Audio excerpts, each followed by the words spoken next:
Hello, my wonderful YouTube friends. How are we doing today? I hope my messages don't alarm people, although they're pretty, if you're alarmed by somebody's honesty, then perhaps there's something going on with you that you can't be objective enough to sit back and just say, oh, okay, well, this is just this guy's opinion, this isn't really how I live my life. By no means is this meant to be a influencing type of material. This is just let's get together and have a conversation type format. It is hot where I'm at. I know, crazy. It's like the middle of November and it's 80-some degrees. But that is what I prefer. I have the window down because it gets a little too hot in the vehicle. I don't have AC at the moment. The heater works great, but the AC does not. It has to do with the heater core, which is on this particular vehicle in a horrific location in the middle of the dash, in between the engine and the dash. So you A, have to completely rip out the engine, or B, rip out 60% of the dash to reach the heater core on this vehicle. But that goes with another conversation we had on another episode.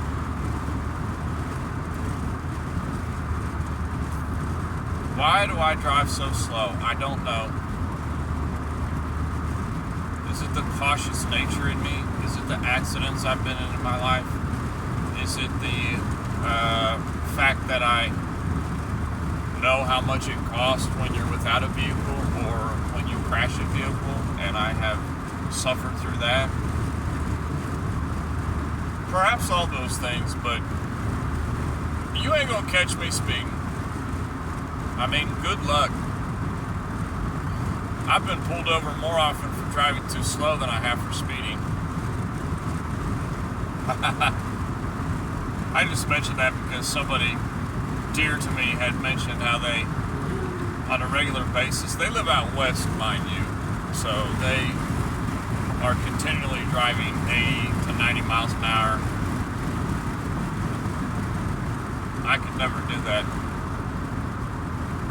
But if it gives you any indication of where I live, I actually, on a daily commute, daily I drive on what is called the highway to hell. Yes, I'm not making that up. I literally drive daily. I am on that road right now. I am living life on edge, making content as I'm driving on the highway to hell. That is the name of this road. That is the nickname for the actual road I'm on. You can Google it. Get your Googler out. Get your Googler out. And that, my friends, will lead to our subject of the day. The powerful, so mighty Google.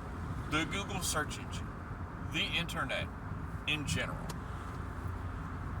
Google has played a major part in that because they have the most seamless search engine.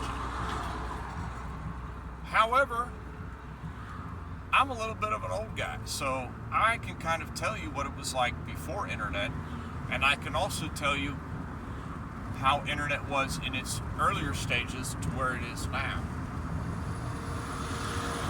And Google is a cane of advertisements. That's how they make their money. So when you type in the Google search bar and you search, apple farm near me, okay? You're looking for a local apple farm that you can get some fresh apples, organic apples. So when you type in apple farm near me into the Google search bar, on that first page, you're going to get 10 results. But out of those 10, unfortunately, out of those 10, 3 of them are going to be ads for an apple farm that's not even near you. Or just fresh apples delivered to you from this farm, some kind of service like that. But those companies have paid to have that. And anytime somebody types something like that, those companies have paid money to Google to make sure that they are on that first page. And that is, you have to understand that service. Don't get upset with advertisements. That is how they make their money, okay? If you're going on a website and trying to watch free movies or something, or a free TV show, and you're trying to watch it for free without being a subscriber to whatever over company that owns that TV show rights, okay? Well, most of those free movie and TV shows are going to have ads on them. That is the only way that they can justify publishing content that they don't have the rights to, because the ad revenue go. I'm sure they don't take 100% and give it to the rights owners, but part of it does. Anytime the rights are like, hey, you've been showing our TV show, you owe us money, they take their ad revenue and give them some money. Quiet them up. Hush money. Okay? So don't be so discouraged about ads. Just, you can kind of filter through, but ads used to not be a thing on the internet. It really didn't. You would type in such and such, and you would get on the Google search bar the pages of where to go. And Google was making all this money just by having the traffic of people coming in, and then websites were paying them to, hey, make sure my site's listed on your domain, or make sure my site's listed on your search engine. Let's say I just passed a Dollar General. So say DollarGeneral.com. Dollar General says, hey, make sure that when people type in Dollar General that, we are coming up. We want to be in there, So they were making money like that. But now it's kind of veered more into the ads, advertisements, individual commercials. That's a bit of an off-ramp on there, but you can tell a lot by a person by how they drive. I'm just going back on a conversation from before with somebody.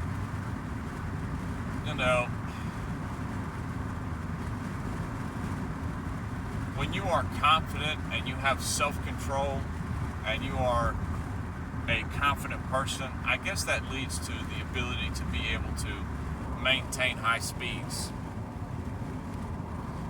I am just the opposite. I am not confident.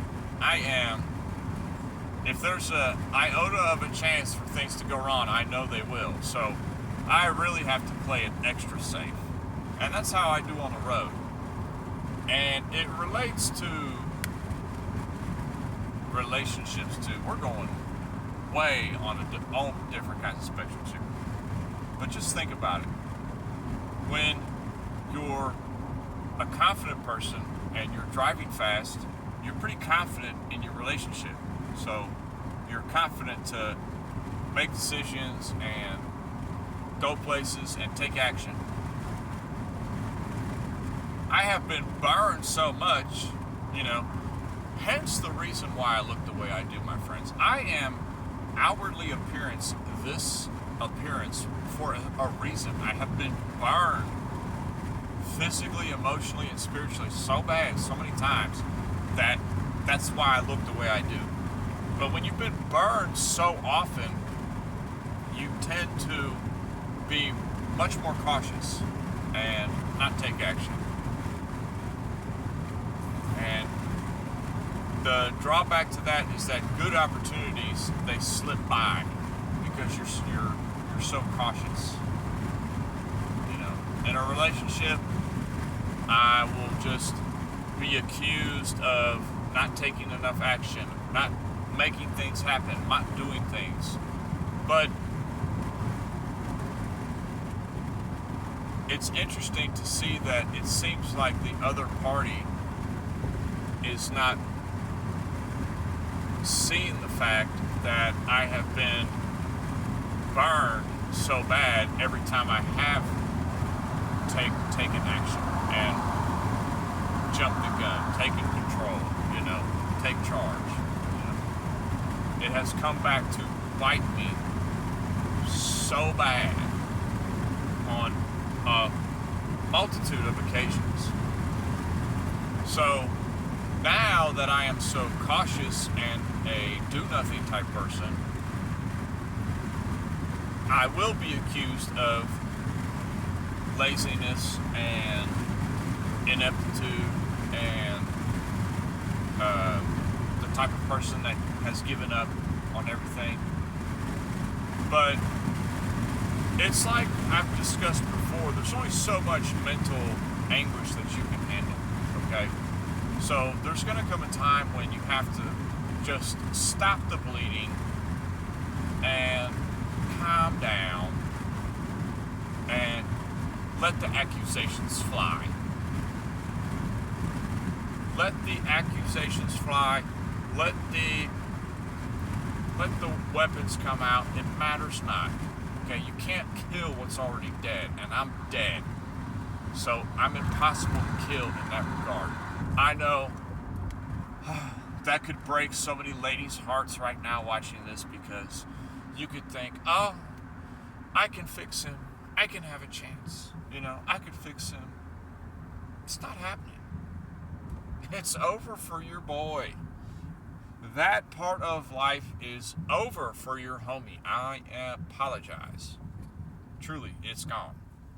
That part of me is vanished. So now what are we left with? We're left with somebody who's finally come to realize what they seek to gain in this life and how well they can contribute to those around them, particularly those close to them. And the best way right now that I could be beneficial to those that are directly involved in my day-to-day life is by being responsible and by being solid. Okay? Solid as a rock. And no matter what, bombs explode, accusations fly, weapons get thrown, fired, shots fired, whatever happens, it doesn't matter. It unaffects the stone that I am. So that way, the people that I'm hoping to benefit the most from me in my life, which selfishly is my children. That is just how it can be as a parent.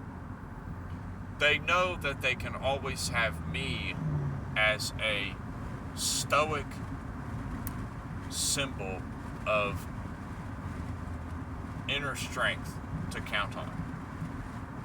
They know I'm not prone to emotional outburst or whimsical behavior. This is not an accusation. This is just a observation. Okay?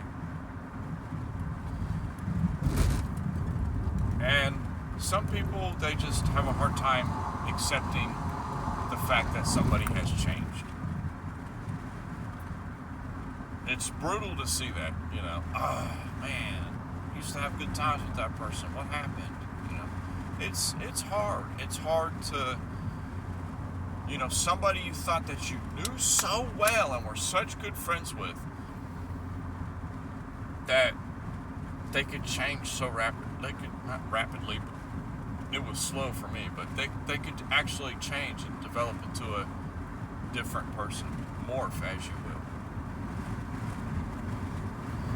That's why it's always hard to reach back into the past and say, visit somebody that you were friends with years ago, a childhood friend, a young adult friend. I've had so many friends over my life, and of course it would be nice to visit them or connect with them again. But the unfortunate truth is I'm so much more of a different human than I was then at that time, whichever time that was. I have been like this ever-evolving experiment of the universe. It's strange that my life is so relatable to that of a project inside of a petri dish. You know, always changing and evolving. The experiences and the outlook, the hopes and the dreams. It's always been so changing all the time. It's very strange. People I meet, people I know, absolute focus, one dream, one purpose, one vision, one purpose. And that is I'm not envious, but why could my mind not have operated like that? Why must my mental thought process must always have been testing the boundaries and exposing the veils and ripping curtains down and opening doors? That's like the journey of my life. The journey of my life has been opening another door. What's outside there? Okay, I know what's in this room. What's outside there? And I go outside there. Oh, okay, great. Okay, this is what's outside here. Okay, what's in that building over there? Let me go in there. Go in there. Same thing. What's in this cupboard? Oh, okay. Leave. The exploratory of life is a strange thing. Surely I'm not the only one.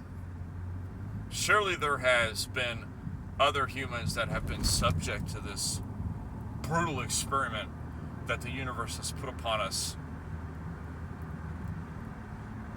with the minds that we have.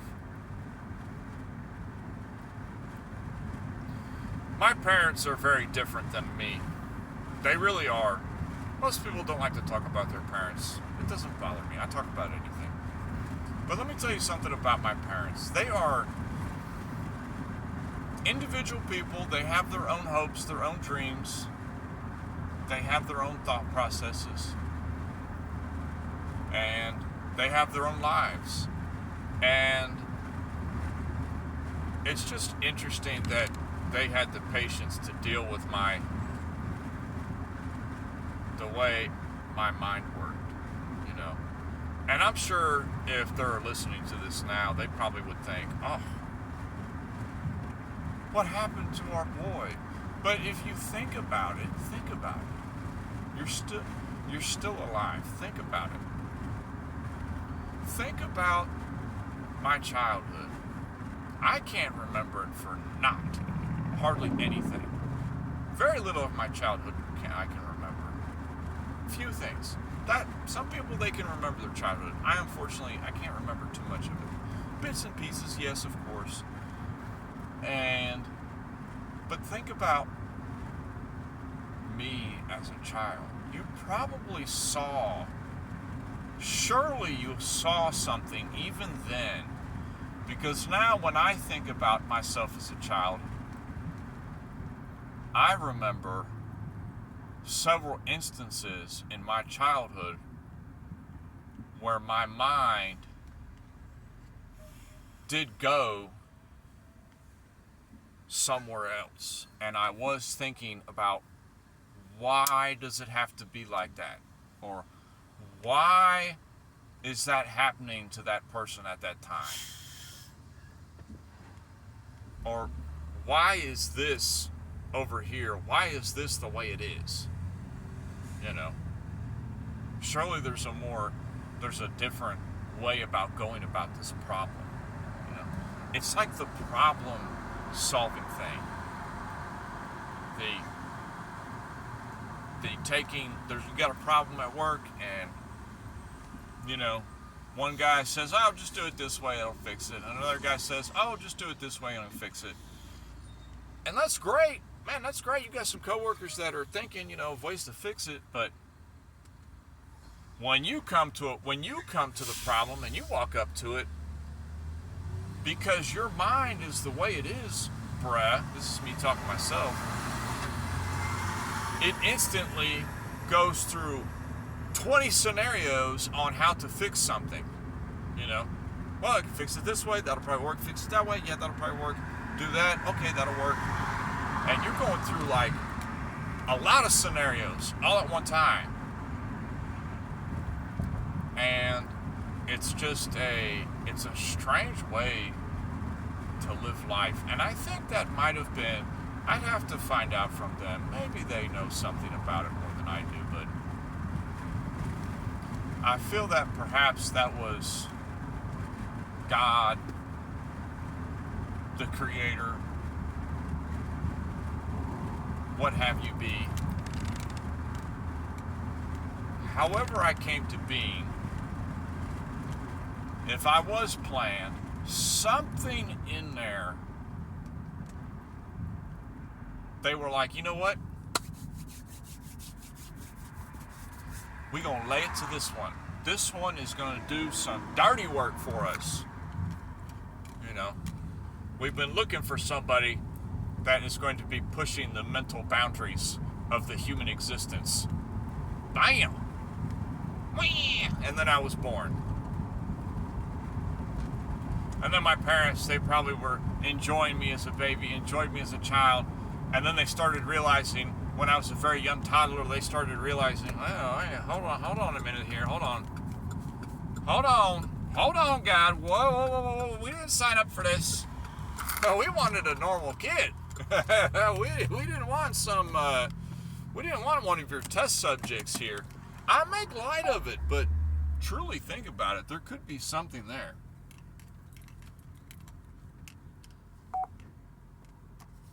We'll never know, but it's an interesting conundrum. This was an absolutely crazy rant, especially the first half. I apologize, my friends. The second half I started making a little bit more sense, but sometimes your mind just tends to ramble in a lot of different directions. But here I am in the parking lot at my employer. Yes, I have a job and I get to go to work. Yes, it is a steady job. Ain't nothing wrong with it.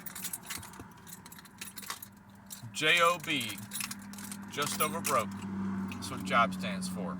You're just over broke. So, it's interesting.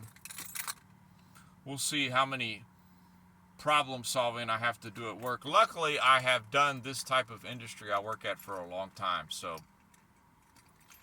my crazy thought process don't really come into play here. I find peace at work because for me personally, it's so simple and I almost can do it subconsciously, with my eyes closed. So it's a peaceful thing for me. It kind of puts my mind at ease. It doesn't stir up all these crazy thoughts that I tend to have, especially when I'm making videos with everybody on YouTube. So, see ya. We will talk to everybody another day.